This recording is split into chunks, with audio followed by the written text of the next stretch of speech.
72 kilo.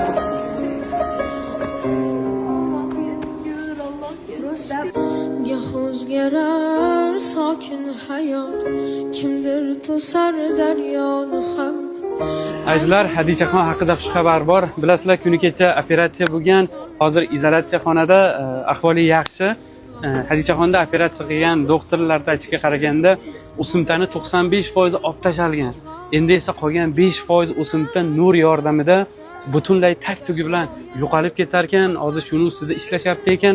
Azizlar, juda ham muhim xushxabar bo'ldi biz uchun. Xudo xolasa boshqa yuzi shishib ketmaydi, keyinchalik sog'lom hayotga qaytadi. Bu muhim xabarni hammaga tarqatib qo'yinglar. Yana bir muhim yangilik, boshqa hech qanaqa davlatga borishi shart emas ekan, shu yerda butunlay tuzalib O'zbekistonga qaytadi. Azizlar, qaytadi. Hozir biz birinchi etap operatsiya uchun to'lovini qildik.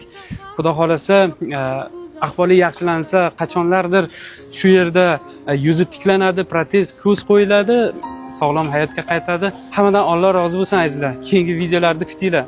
To'xtatiladi inshaalloh. Butunlay bu o'simta Hadichaxonni tanasidan, butun vujudidan yo'q bo'lib ketilishi uchun imkoniyat borligini eshitib, butun hamma duolar uchilganligini his qildim. Oqqan daryo oqmay qolmas, butkul to'xtab qolganda ham yoqqan go'zal yoqmay qolmas.